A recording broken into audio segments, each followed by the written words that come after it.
છો NN news. હું છું એન્કર અર્પિતા પટેલ. હવે જોઈએ અગત્યના સમાચાર.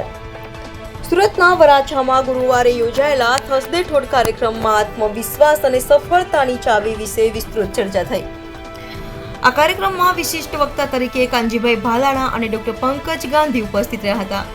કાનજીભાઈ ભાલાળાએ જણાવ્યું કે આત્મવિશ્વાસ એ માણસને સફળતા તરફ લઈ જાય છે.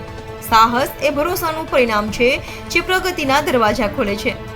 તેમણે આત્મવિશ્વાસના પંચામૃત વિશે વિસ્તૃત ચર્ચા કરી હતી, જેમાં અનુભવ, જ્ઞાન, લક્ષ્ય નિર્ધારણ, શંકા, ભય અને એકાગ્રતા જેવા પરિબળોનો સમાવેશ થાય છે. ડોક્ટર પંકજ ગાંધીએ જણાવ્યું કે તમારી માન્યતા જ તમારી સફળતાની મર્યાદા નક્કી કરે છે. જાત પરનો ભરોસો જ ખરી તાકાત છે. તેમણે પોતાના જીવનના અનુભવોથી સભામાં ઉપસ્થિત લોકોને પ્રેરણા આપી હતી.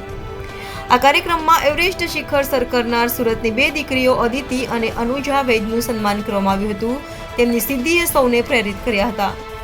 આ કાર્યક્રમમાં નગર પ્રાથમિક શાળા સમિતિ સુરતના પૂર્વ અધ્યક્ષ સિતેન્દ્રભાઈ ચુડાવાલા અને માનવ સેવા હોસ્પિટલના મંત્રી BL રાજપરા ખાસ ઉપસ્થિત રહ્યા હતા. આ કાર્યક્રમ દ્વારા સુરતવાસીઓને આત્મવિશ્વાસ અને સુખાકારીની દિશા મળી છે.